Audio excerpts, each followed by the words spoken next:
Kumikislap ang malaking ballroom ng Hotel Majestic Barcelona sa ilalim ng mga mamahaling chandelier. Nakapalibot ang mga velvet na kortina sa malalaking arko na bintana. At marahang umalingaw-ngaw ang tunog ng klasikal na gitara ng Espanyol.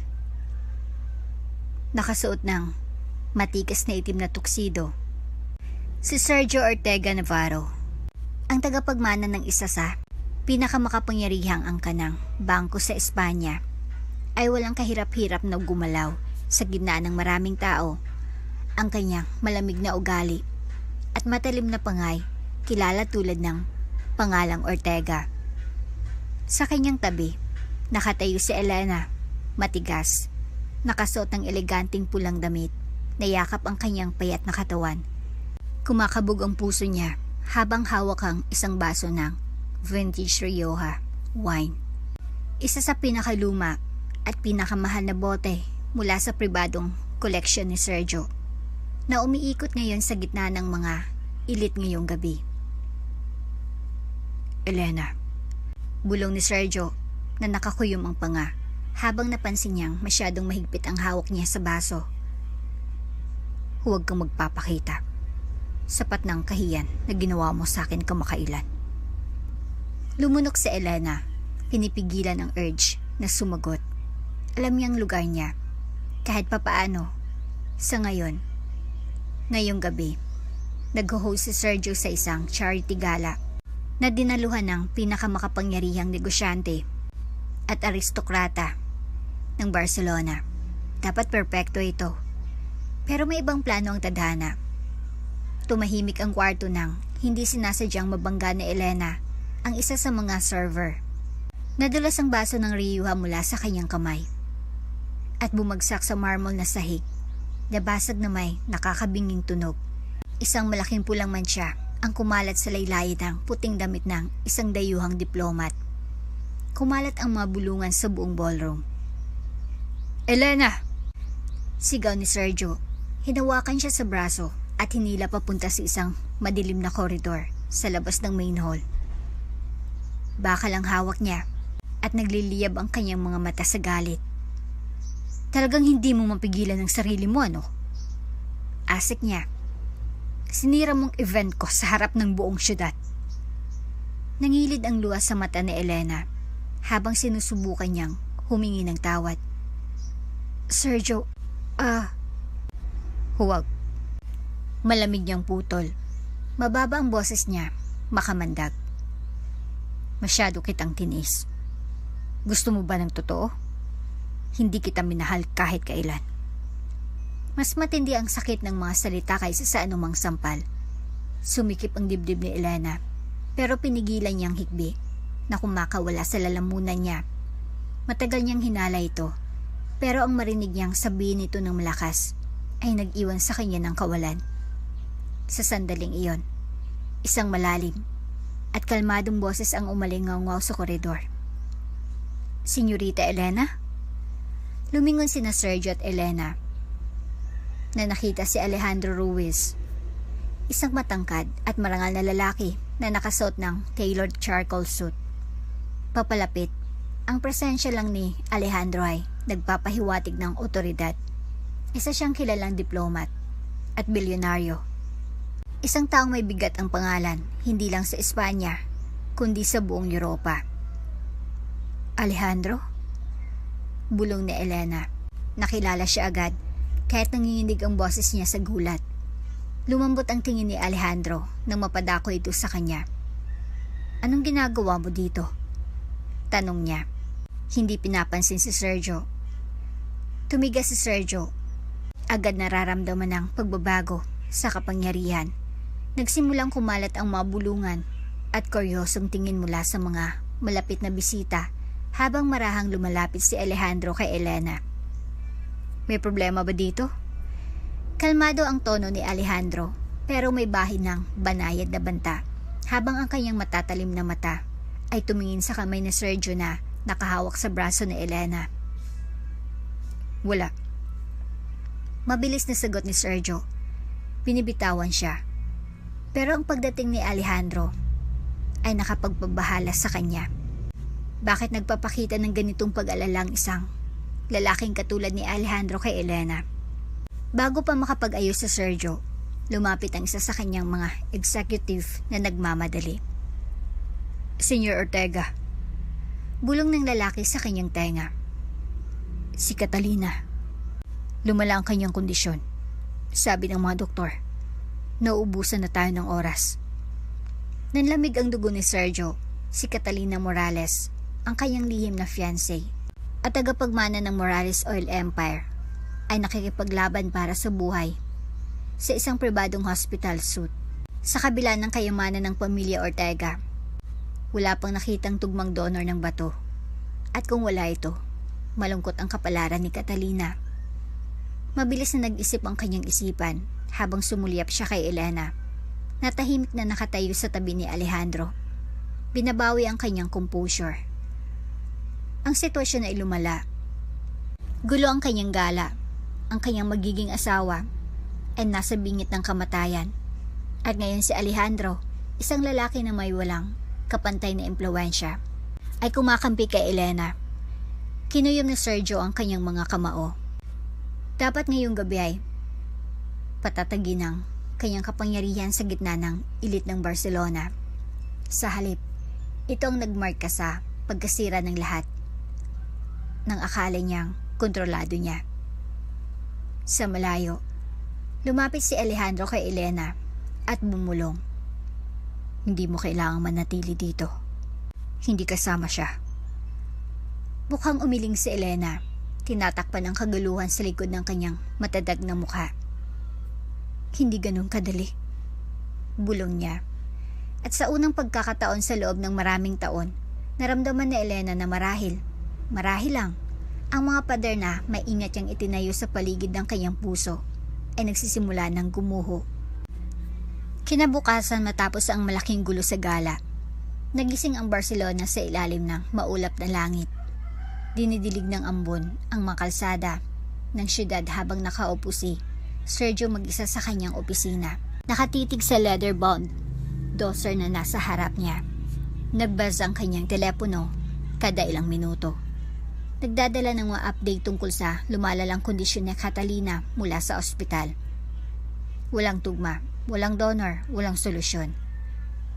Ang pangalang Ortega, ang kanyang kayamanan, ang kanyang mga koneksyon, wala na isa ang makapagpabago sa katotohanan na naubos ng oras ni Catalina. Naputol ang kanyang pag-iisip nang pumasok si Elena sa kanyang opisina nang walang paalam, nakasuot ng simpleng beige na coat at may kalmado at determinadong ekspresyon. Nanlit ang mga mata ni Sergio. Anong gusto mo? Tanong niya, mapait. Narinig ko ang tungkol kay Catalina. Sabi niya, matatag ang boses. Ngumisi si Sergio, sarkastiko. So, nagmamalasakit ka rin pala. Gusto kong tumulong. Sagot ni Elena, hindi pinapansin ang kanyang panunuya. Tinaas ni Sergio ang kilay, nagulat, at hindi makapaniwala. Tumulong? Ikaw? Sumandal siya sa kanyang upuan, nakahalukip-kip. Ang bait mo naman. Seryoso ako. Giit ni Elena. Ibibigay kong bato ko. Nawala ang ngisi ni Sergio. Ano? Narinig mo ako. Magpapatest ako. Kung tugma ako, ibibigay kong bato ko sa kanya. Mariing sabi ni Elena. Tumayo si Sergio mula sa kanyang upuan. Nagpapabalik-balik sa kwarto tulad ng isang hayop na nakakulong. Bakit mo gagawin yun? Asik niya. Anong gusto mo? Pera? Umiling si Elena. Hindi. Ari-arian? Stock options? Lumakas ang boses niya, nagalit. Sa wakas, nagpapakita ka ng tunay mong kulay. Hindi, Sergio. Kalmadong sagot ni Elena. Hindi ko gusto ang pera mo. Kung gayon, ano? Ungol niya. Padabog na hinampas ang mesa.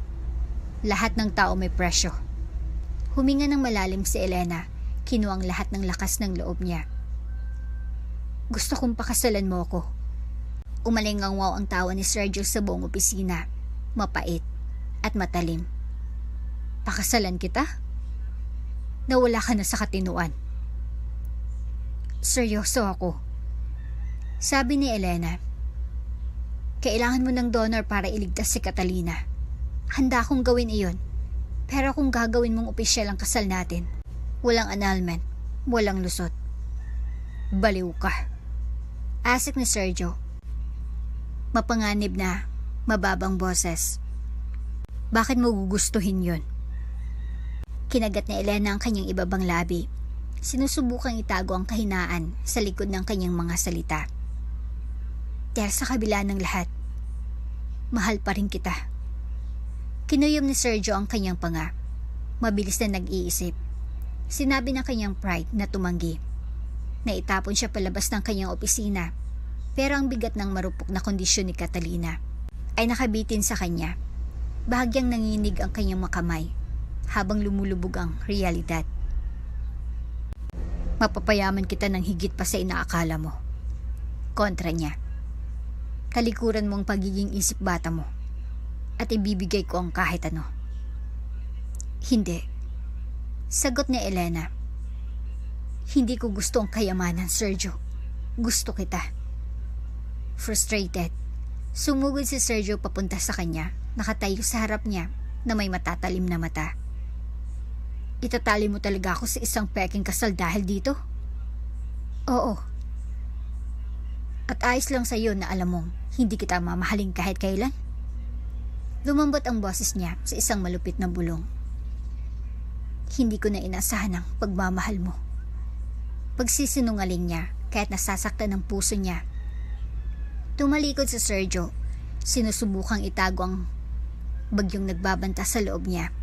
Inisip niya si Catalina na mahinang nakahiga sa kama ng ospital, ang babaeng pinangarap niyang maging asawa, ang nagpatibay ng kanyang alyansa sa imperyo ng Morales. Kung walang bato ni Elena, maaring mamatay si Catalina. Kinuyom niya ang kanyang mga kamao. Sige. Ungol ni Sergio. Makukuha mong gusto mo, pero huwag mong asahan na magiging mapagmahal akong asawa. Hindi ko inaasahan. Bulong ni Elena. Walang ibang sinabi. Kinuha ni Sergio ang kanyang telepono at tinawagan ng kanyang abogado. Nanliit ang kanyang malamig na mata kay Elena.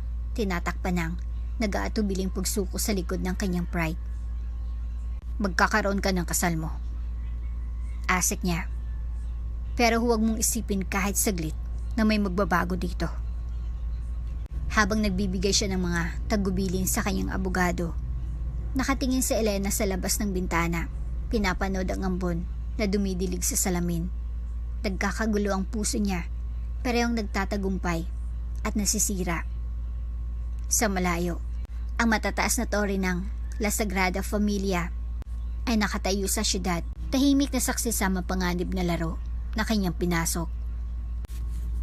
Makalipas ang 2 araw, humupa ng ulan pero nanatili ang lamig sa hangin. Kumikinang ang tanawin ng Barcelona sa ilalim ng mahinang araw ng taglamig.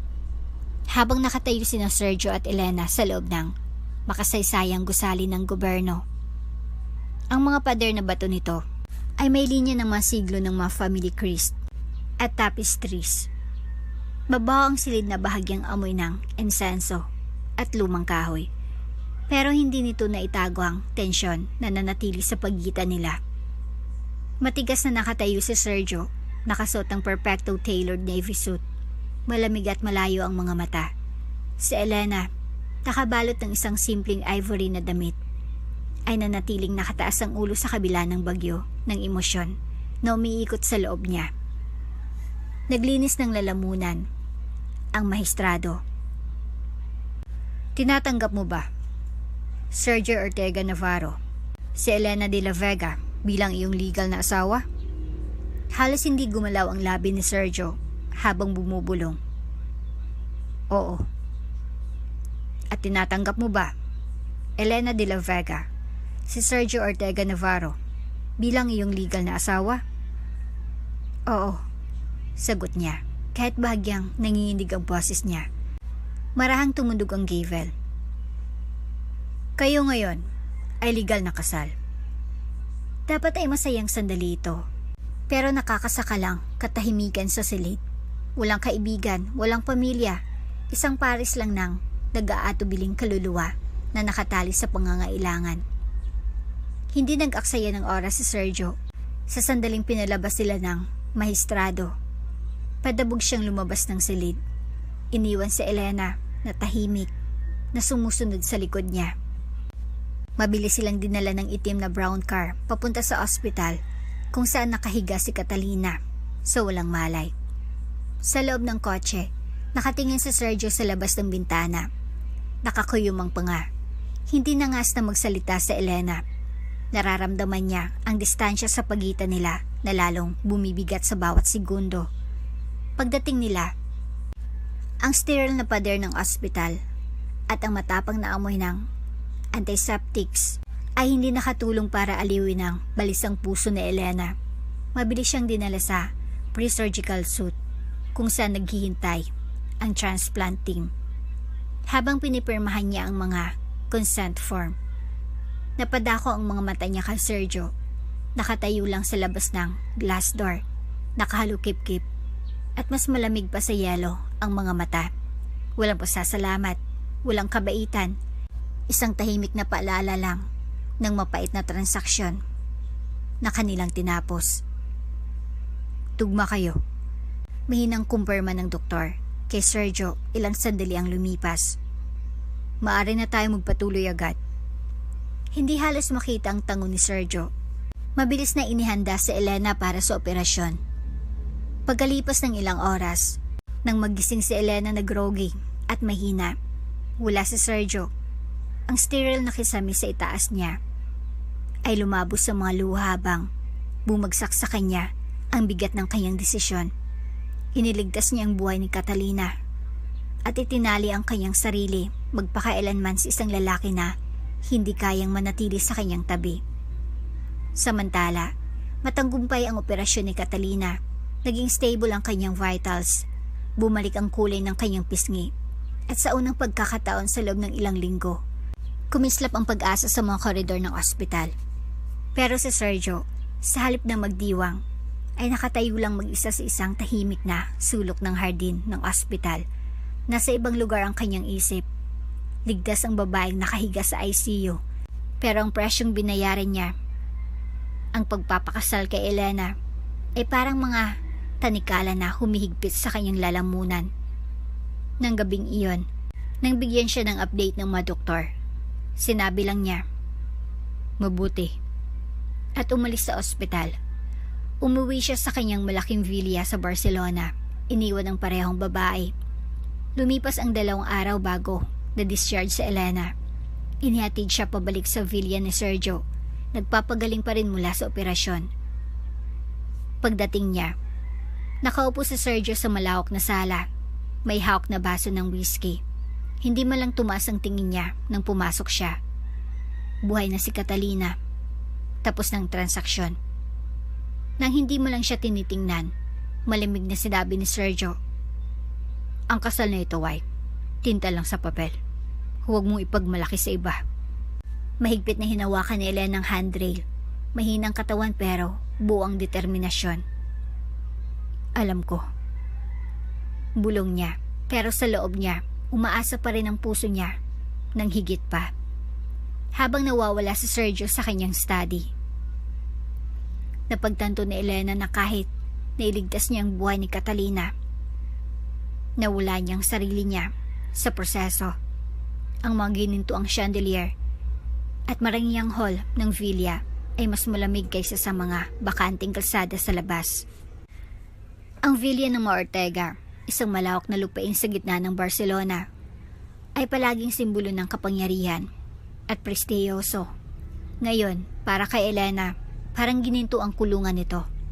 Ilang araw matapos ang madali ang kasal, inasa ni Elena na magkakaroon siya ng kahit kaunting espasyo para magpagaling. Pero may ibang plano si Sergio. "Hindi ka basta titira dito." Malamig na deklarasyon ni Sergio isang umaga. Nakatayo sa malaking hall ng villa. Umalingwangwa ang boses niya sa marble na sahig. Maglilingkod ka dito. Kumurap si Elena, hindi makapaniwala. Anong sinasabi mo? Tinanggal ko ang lahat ng staff. Prank ang sabi niya, sumisip-sip ng kanyang kape. Ikaw nang bahala sa lahat ngayon. Magluto, maglinis, at mag-alaga sa villa. Seryoso ka? Nangindig ang boses ni Elena, mahina pa mula sa operasyon. Kasing seryoso ng masumpa na, pinilit mong ipangako ko. Ngumisi si Sergio. Ang dating masiglang villa, kung saan gumagala ang mga katulong at butler, ay puno na ngayon ng katahimikan. Naglakad-lakad si Elena sa mga bakanting hall. Mahina ang yapak niya sa sahig na bato. Ang mga chandelier sa itaas niya ay kumikislap na parang nang-aasar, na parang pinapanood ang pagbaba niya mula sa marangal na babae patungo sa katulong. Kahit masakit ang mga tahi niya, tahimik na itinali ni Elena ang kanyang buhok. Itinaas ang manggas niya at nagsimulang maglinis ng marble na sahig. Nahirapan ang marupok niyang katawan sa bigat ng mop, pero tiniis niya. Pagsapit ng gabi, magaspang ng kamay niya. Pasa ang mga tuhod niya mula sa ilang oras na paglilinis, pero halos hindi pinansin ni Sergio ang mga pagsisikap niya. Sa hapunan, mag-isang nakaupo si Sergio sa mahabang mesa ng oak. Nagbabasa ng dyaryo. Lumapit si Elena na may simpleng ulam ng kaldo gallego at isang plato ng rustic bread. Sinusubukan niyang gayahin ang pagkain ng kanilang bayan. Pero ang tanging sagot ni Sergio ay isang matalim na pag-ismid. Hiwalay kang kakain. Sabi niya nang hindi tumitingin. Hindi ka kakain kasabay ko. Lumunok si Elena sa bara sa kanyang lalamunan at tumango. Umatras sa quarters ng katulong. Isang masikip at madilim na kwarto na malayo sa master suite. Umupo si Elena sa gilid ng maliit na kama na bakal ang frame. Lumulubog ang realidad ng kanyang sitwasyon. Sumakit ang puso niya habang nakatitig siya sa kupas ng mga pader. Hindi na siyang Elena de la Vega na dating dumadalo sa mga aristokratikong swery. Isa na siyang bilanggo ng sarili niyang mga desisyon. Isang katulong sa bahay ng lalaking mahal niya. Pero kahit nagbabanta ang mga luha, pinunasan niya ang mga ito at bumulong sa sarili. Hindi ako susuko sa kanya. Kinabukasan, bago pa man sumilip ang araw sa tanawin ng Barcelona, pinilit ni Elena ang sarili niyang bumangon at bumalik sa malaking kusina ng villa. Inihanda niyang karaniwang matapang na kape ni Sergio, kasamang isang breakfast spread, sa kabila ng kanyang patuloy na sakit. Nang pumasok sa Sergio sa dining room, tahimik na nakatayo si Elena sa malapit, naghihintay ng kahit isang salita ng pagkilala. Sa halip, sinulyapan ni Sergio ang pagkain. Pagkatapos ay siya, mapait ang ngisi niya.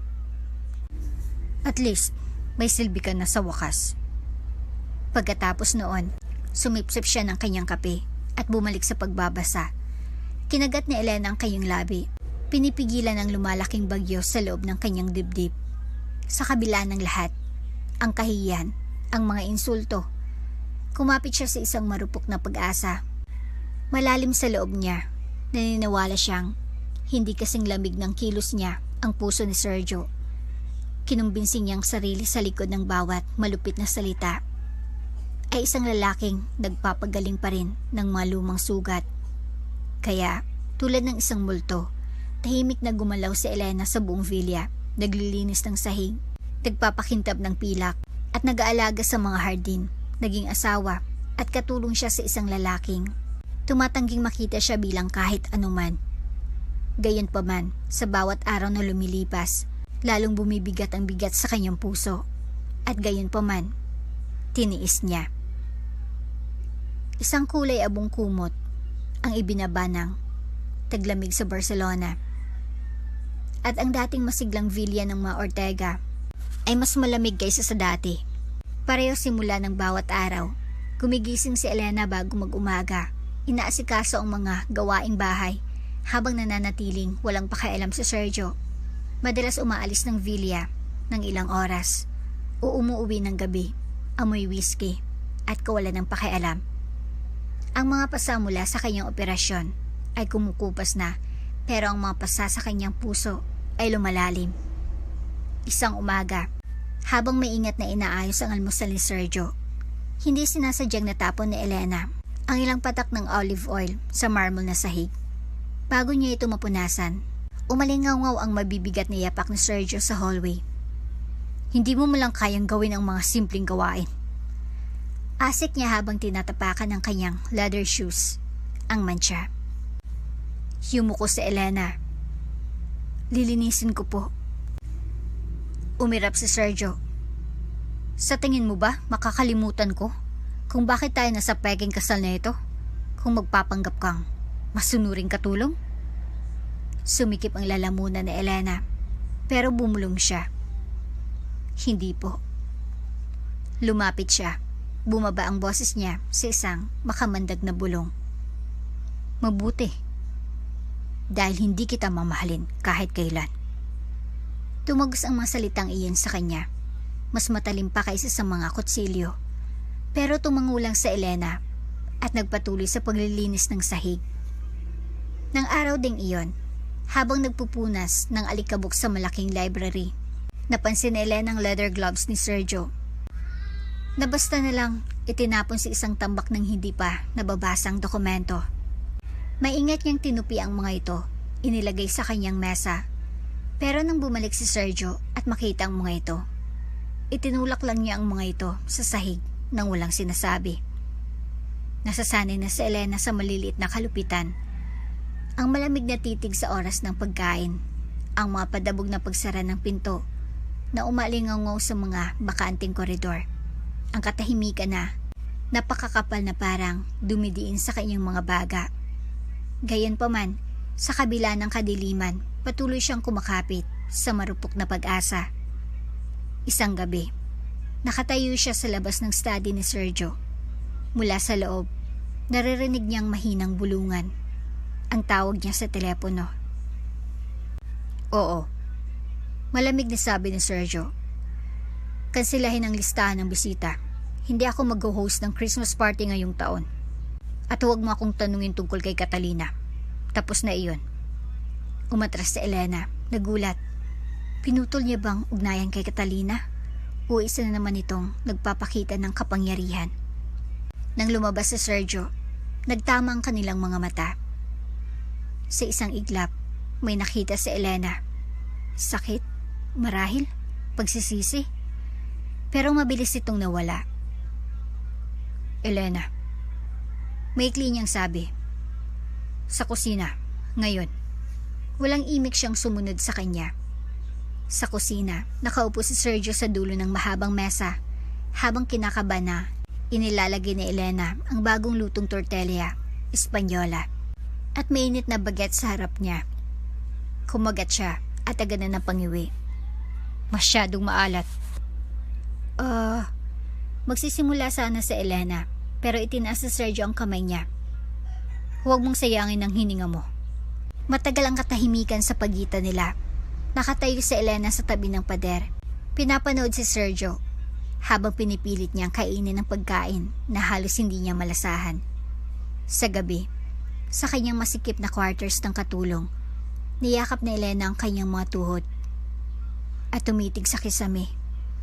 Bawat malupit na salita, bawat insulto ay umalingaw sa kanyang ulo. Pero sa gitna ng kalungkutan, isang tahimik na paglaban ang lumalaki sa loob niya. Sa kabila ng paghamak ni Sergio, tumanggi si Elena na bumitaw. Hindi pa. Malalim sa loob niya, naniniwala pa rin siya na sa ilalim ng baluti na suot ni Sergio, naroon pa rin ang lalaking minahal niya 8 taon ang nakalipas. Kahit hindi na siya makita ni Sergio bilang Elena de la Vega, patutunayan niya sa kanya na higit pa siya sa simpleng paglilingkod.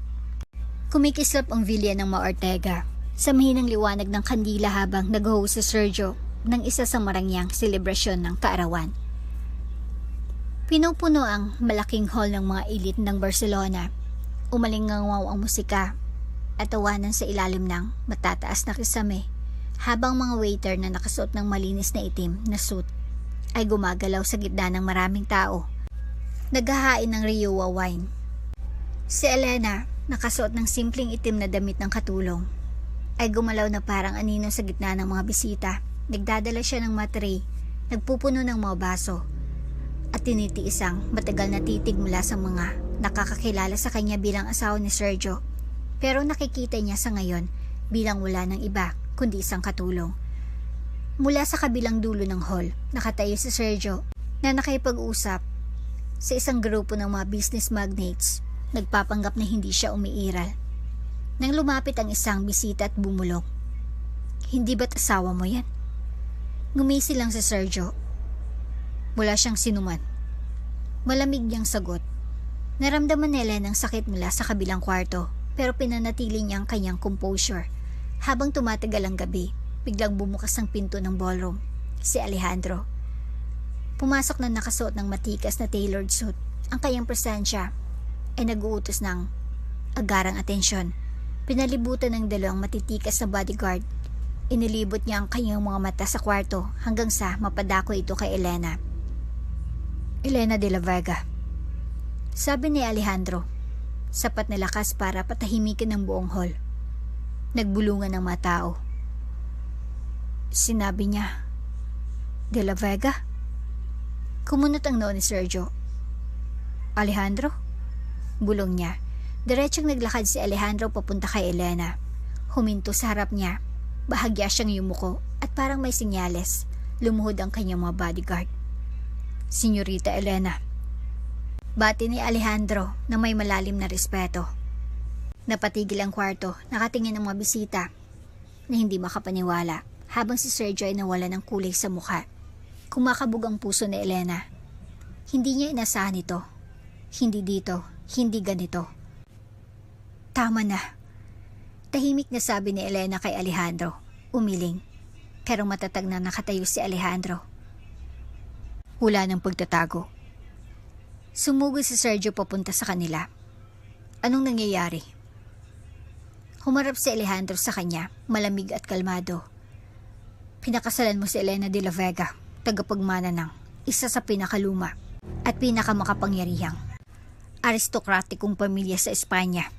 Napuno ng mga bulungan ng kwarto. Ang ilang bisita ay bumulong ng may paghanga. Ang iba ay nakatitig kay Elena na hindi makapaniwala. "Imposible yan." Bulong ni Sergio. Siya lang." Pinuto siya ni Elena. Sa wakas ay itinas ang kanyang baba. "Isang katulong lang? Isang piyon? O ang desperadong babae na nagbigay ng bato para iligtas si Catalina?" Nagliliyab ang mamata ni Sergio sa galit at pagkalito. "Bakit hindi mo sinabi sa akin?" Tanong niya. "Dahil hindi mo kailanman gustong malaman." Sagot ni Elena. Humarap si Alejandro habang lumalapit si Elena kay Sergio. Matatag pero mahinang boses. "May iba pa," sabi niya. "Naalala mo bang babae na kilala mo? Sa anonymous dating app, 8 taon ang nakalipas. Ang tinawag mong La Cazadora?" Tumigas sa Sergio. "Catalina." "Hindi." Sagot ni Elena, bahagyang nanginginig ang boses. "Hindi kailanman si Catalina. Ako iyon." Umiikot ang mundo ni Sergio, ang mga alaala mula sa nakaraang taon. Ang mga late night messages. Ang malalim na usapan, ang mga pangako, ay bumalik na parang malaking alon. "Nagsisinungaling ka?" Asik niya. "Hindi." Sabi ni Elena. "Ako si La Cazadora. Kinuha ni Catalina ang lugar ko. Ninakaw niyang pagkakakilanlan ko. At ninakaw kanya sa akin." Nakatitig si Sergio sa kanya, parang may bara sa lalamunan. Humintong musika. Nakatingin ang lahat sa kanila. Sa unang pagkakataon sa loob ng maraming taon, nakita ni Sergio si Elena, hindi bilang katulong sa kanyang bahay, hindi bilang babaeng minamantipulan niya para pakasalan, kundi bilang babaeng dating humawak sa kanyang puso nang hindi niya namamalayan. Gayunpaman, tinakpan ng galit ang kanyang ekspresyon. "Niloko mo ako para pakasalan ka." Asik niya. Mahal kita. Bulong ni Elena. Bago pa makasagot si Sergio, humarang si Alejandro. Protektado at matigas. Sapat ng pinsalang nagawa mo ngayong gabi, Sergio. Nangilid ang luha sa mata ni Elena pero hindi niya hinayaang mahulog ang mga ito. Hindi dito, hindi ngayon. Itinuwid niya ang kanyang balikat na parang binabawi ang kanyang dignidad sa gitna ng titig ng pinakamakapangyarihan sa Barcelona. Tapos ng palabas na ito. Mahinang sabi ni Elena. Ang dating marangyang ballroom ay nakakasakal na ngayon. Kinayom ni Sergio ang kanyang mga kamao pero walang sinabi habang tumatalikod si Elena at lumabas ng kwarto. Sumusunod si Alejandro sa malapit. At sa sandaling iyon, napagtando ni Sergio, si Elena ay hindi na lang babaeng tahimik na naninirahan sa kanyang mga anino. Siya ang bagyong sa wakas ay dumating. Nakatayo si Elena sa ilalim ng mahinang liwanag ng mga ilaw sa kalsada sa labas ng villa. Nakikitang hininga niya sa malamig na hangin ng gabi. Nanatili si Alejandro sa tabi niya, nagbibigay ng tahimik na suporta habang umaalingangaw pa rin sa loob niya ang epekto ng pagtataksi ni Sergio. Hindi mo kailangang bumalik sa loob. Sabi ni Alejandro, malumanay ang boses. Kailangan ko. Sagot ni Elena. May mga katotohanang kailangang sabihin. Bumuntong hininga si Alejandro pero tumango. Malapit lang ako. Kinolekta ni Elena ang kanyang lakas ng loob at bumalik sa malaking hall ng villa. Wala ng mga bisita, si Sergio na lang ang natira, nakatayo malapit sa fireplace. Iniikot ang baso ng whiskey. Nakatakip ang likod niya sa kanya. Pero umabot ang boses niya sa malaking espasyo. Totoo ba? Oo, sabi ni Elena. Humarap si Sergio, madilim ang mga mata. Sa hindi makapaniwala. Ikaw sila Cazadora? Sa lahat ng oras na ito? Tumango si Elena. Ako iyon. 8 taon nang nakalipas. Ako iyon palagi. Padabong na inilapag ni Sergio ang baso niya sa mantel. At si Catalina. Nilaman niya. Pag-amin ni Elena. Nung gabi dapat tayo magkita sa civil. Hindi ako nakapunta. Pinabalik ako ng pamilya ko sa Madrid. Si Catalinang nakipagkita sa'yo. Nagpapanggap na ako. Nagpabalik-balik si Sergio na parang hayop na nakakulong. Kaya lahat ng nangyari sa amin ni Catalina ay nakabase sa kasinungalingan. Lumapit si Elena, puno ng emosyon ng boses. Gusto kong sabihin sa'yo, pero nang bumalik ako, kasama mo na siya. At ako, minanipula mo ako. Sigaw ni Sergio. Pinilit mo akong pakasalan ka. Napangiwi si Elena pero nanatiling matatag. Ginawa ko. Pag-amin niya, desperado na ako nang makita kong pakiusap mo sa donor ng bato. Alam kong makakatulong ako. Mapait na umirap si Sergio. At kapalit, ginawa mo akong bilanggo mo. Nangilid ang luha sa mata ni Elena. Hindi ko ginustong mangyari ito. Akala ko, umasa ako na maalala mo ako, ang tunay na ako. Naglaong magkasalungat na emosyon sa mukha ni Sergio. Sa tingin mo bang, isang romance na dating app mula sa 8 taon nang nakalipas ay makapagpaliwanag nito? Mabubura nito ang mga ginawa mo? Hindi. Bulong ni Elena. Mali yun. Lahat iyon. Alam ko na ngayon. Tinitigan siya ni Sergio. Sinusuri ang mukha niya na parang ngayon niya ito nakita. Lumambot ang galit niya pero bahagya lang. Naging obsessed ka. Tahimik niyang sabi. Alam ko. Bulong ulit ni Elena. Hinayaan kong kainin ako ng nakaraan. Matagal ang katahimikan. Kumakabog ang puso ni Elena. Gusto niyang magmakaawa, magpaliwanag, ipaalala sa kanya ang mga late night chat nila. Kung paano siya nagkwento sa kanya tungkol sa mga pangarap niya, ang kanyang kalungkutan, pero sa halip, nakatayo lang siya doon, lantad at walang depensa. Pasensya na. Sabi niya sa huli. Taos puso akong humihingi ng tawad. Bumaba ang tingin ni Sergio sa sahig.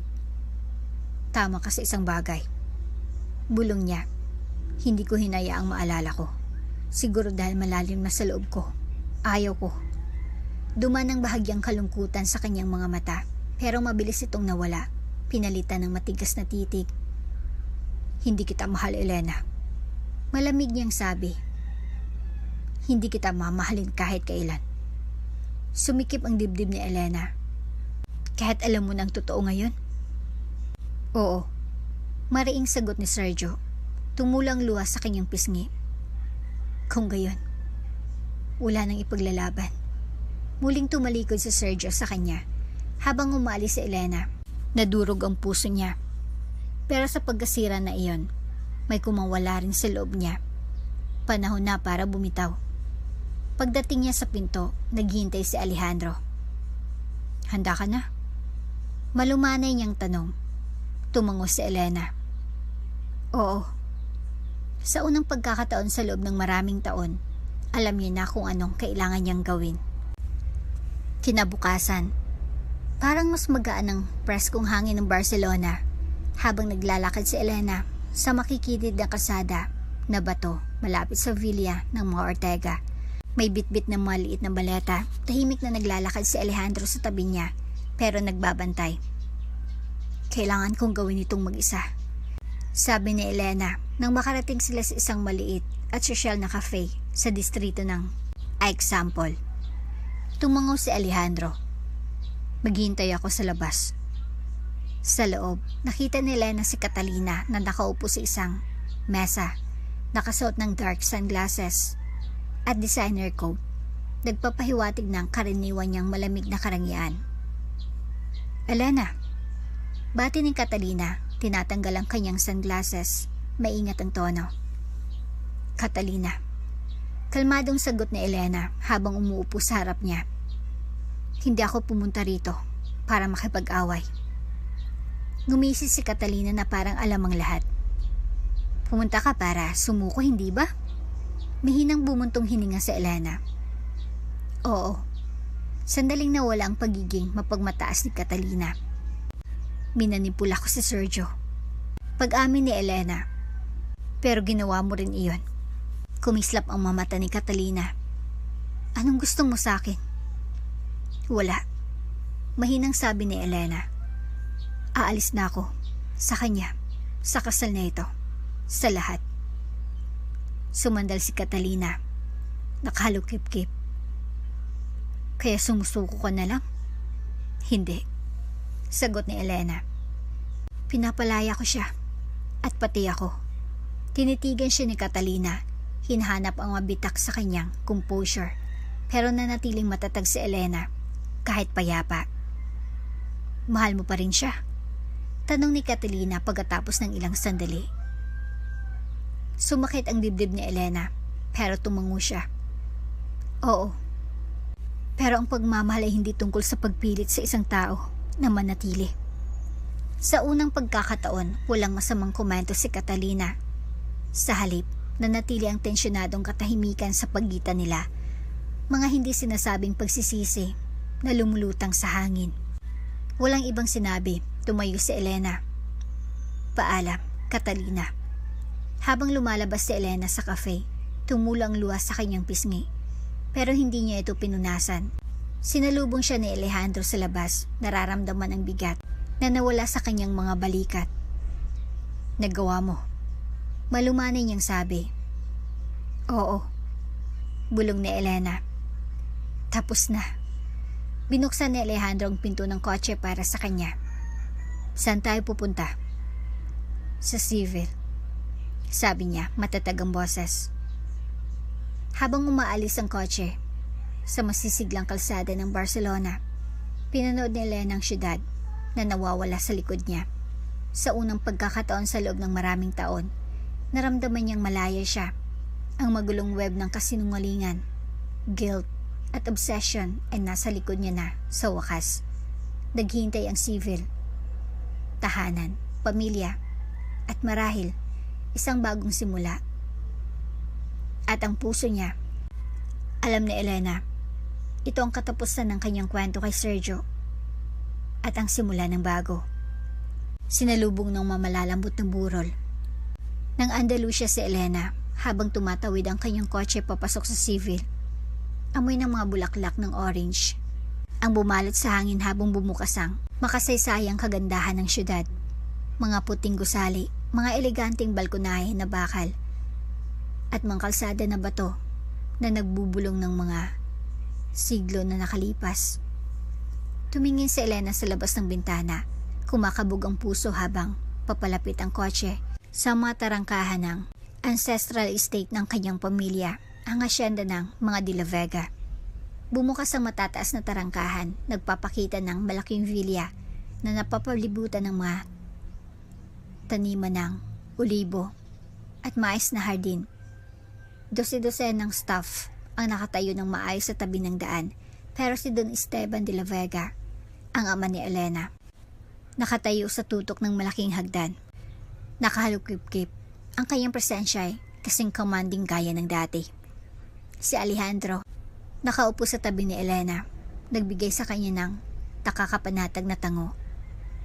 Handa ka na? Bulong niya. Huminga ng malalim si Elena at lumabas.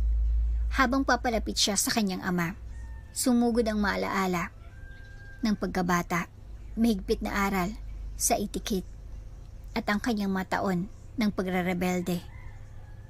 Papa, bati ni Elena. Elena, sagot ni Don Esteban, malalim ang boses na nagdadala ng parehong higpit at ginhawa. Sandaling nanatiling tahimik ang mag-ama hanggang basagin ni Elena ang katahimikan at yakapin siya. Sa kanyang pagtataka, mahigpit siyang niyakap ni Don Esteban. Akala ko nawala na kita, bulong niya. Halos nangyari nga, bulong ni Elena, nangilid ang luha. Nang maghiwalay sila, pinag-aralan siya ni Don Esteban ng maingat. Mas malakas ka na. May natutunan ako, sabi ni Elena, matatag ang boses. Sa loob ng villa, dinala siya ni Don Esteban sa malaking dining hall, kung saan nakasabit ang mga family portrait sa mga pader. May bakanting upuan sa dulo ng mesa. Ang upuan na iyon ay sa iyo na ngayon, deklarasyon ni Don Esteban. Kumurap si Elena na hindi makapaniwala. Ano? Umalis ka. Nagkamali ka. Prangkang sabi niya, pero anak pa rin kita. Ang kinabukasan ng pangalang De La Vega. Lumunok si Elena. Hindi kita bibiguin sa pagkakataong ito. Tahimik na nakatayo si Alejandro sa sulok, pinagmamasdan ang muling pagkikita. Humarap si Don Esteban sa kanya. At ikaw, sabi ni Don Esteban, palagi kang nanatiling tapat sa anak ko. Magalang na yumuko si Alejandro. Habang lumipas ang mga araw, inilubog ni Elena ang sarili niya sa mga gawain ng De La Vega Business Empire. Ang mga ubusan ng estate, mga shipping lines, at mga investments sa modernong tech companies ay nagpapanatili sa kanyang abala.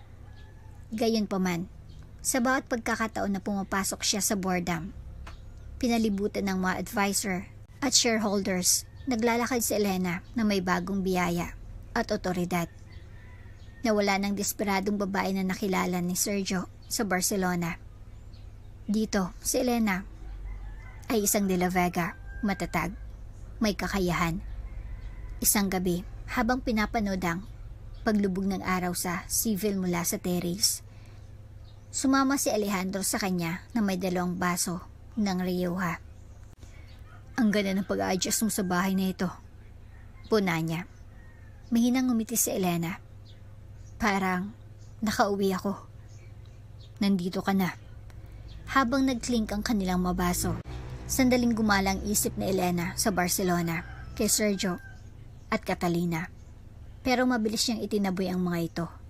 Ang kabanatang ito ay para sa civil, sa kanyang pamilya, at marahil sa isang bagay o isang tao na iba. Ang matagal na titig ni Alejandro ay nagsasabi ng lahat. At sa unang pagkakataon sa loob ng maraming taon, Hindi umiwas si Elena sa init na dala nito.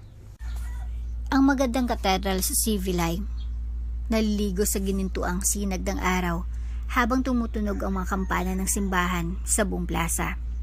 Sa loob, nagtipon ng mga miyembro ng pamilya, mga dignitaryo, at mga kilalang tao mula sa aristokrasya ng Espanya, lahat naghihintay sa nobya. Nakatayo si Elena malapit sa malaking entrada. Nakasuot ng tradisyonal na ivory mantilya, eleganting nakadrape ang lace sa kanyang buhok at balikat.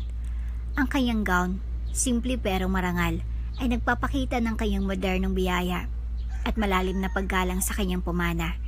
Si Don Esteban, nakasuot ng formal na trahe korto, ay hinawakan ng kanyang braso at ngumiti ng may kakaibang lambing. Ipinagmamalaki kita, bulong niya. Tumango si Elena, parang may bara sa lalamunan. Habang naglalakad sila sa aisle, nakatingin ang lahat sa kanya. Pero hindi nawala ang tingin ni Elena kay Alejandro. Nakatayo sa altar na nakasuot ng dark navy suit na may banayad na borda. Isang pagpupugay sa tradisyon ng Espanya. Kumikinang ang kanyang mga mata sa paghanga at may mas malalim pa. Nang marating siya ni Elena, ipinasa na Don Esteban ang kanyang kamay kay Alejandro. Alagaan mo siya, tahimik na sabi ni Don Esteban. Pangako po. Ang seremonya ay puno ng mga kaugaliang Espanyol mula sa pagpapalitan ng aras, 13 barya na sumisimbolo sa kasaganaan hanggang sa pagbabahagi ng mga sumpa sa ilalim ng matataas na arko ng katedral. Hindi ko inakala na makakahanap ako ng pag-ibig sa gitna ng labis na sakit, sabi ni Elena sa kanyang mga sumpa. Pero nakita mo ako, kahit hindi ko nakikita ang sarili ko. Ngumiti si Alejandro. Mahal na kita noon pa, kahit hindi mo alam. Nang tinatakan nila ang kanilang mga sumpa ng halik, pumalakpak ang mga tao. Nang gabing iyon, sa reception sa De La Vega Estate, nakatayo si Elena sa balkonahe. Pinapanood ang mahinang liwanag ng mga parol na nagpapaliwanag sa mga hardin sa ibaba. Sumama si Alejandro sa kanya. Niyakap ang kanyang baywang. Sa wakas, nakalaya ka na, malumanay niyang sabi. Tumango si Elena. Oo, si Sergio, si Catalina, ang Barcelona, lahat iyon ay nasa nakaraan na. Pinagsisihan mo ba? Tanong ni Alejandro. Nag-isip sandali si Elena bago sumagot. Hindi. Hinubog ako nito, pero hindi na ako nabibilang sa mundong iyon. Sa kabila ng simoy ng Mediterranean, na puno ng tawanan at musikang gabi, sa loob, sumasayaw si Don Esteban kasamang mga nakababatang pinsan ni Elena habang nagtotoast ng mga bisita sa pagsasama ng dalawang pamana, ang De La Vega at ang pamilya ni Alejandro, ang mga Montemayor. Samantala, sa Barcelona, nakaupo sina Sergio at Catalina sa terrace ng isang cafe. Nakapatong ang kamay ni Catalina sa kanyang tiyan. Handa ka na para dito? Tanong niya. Si Sergio, mas malambot na ngayon, pero malayo pa rin, ay tumango. Oo. Kahit pinili ni Sergio si Catalina, may bahid ng kung ano, pagsisisi, marahil, ang nanatili sa kanyang tingin habang nakatitig siya sa malayong abot tanaw. Bumalik sa civil. Bumulong si Elena kay Alejandro. Alam mo ba kung anong natutunan ko tungkol sa pag-ibig? Ano? Tanong niya. Na hindi ito tungkol sa kontrol, sa pagpapatunay ng halaga. Ito ay tungkol sa kalayaan. Ang kalayaan na makita, maging may kapintasan, at mahalin kahit ano paman. Hinalikan ni Alejandro ang kanyang noo. At mayroon ka na niyan ngayon. Oo. Ngumisi si Elena. Sa wakas. Habang pinapaliwanag ng mga fireworks ang langit ng Andalusian, ipinikit ni Elena ang kanyang mga mata at huminga ng malalim. Handa ng kanyang yakap ang buhay. at pag-ibig na tunay na kanya. Sa unang pagkakataon, naramdaman niyang buo siya. At habang lumalakas ang musika sa ilalim ng mga bituin, pumasok sina Elena at Alejandro sa simula ng kanilang walang hanggan.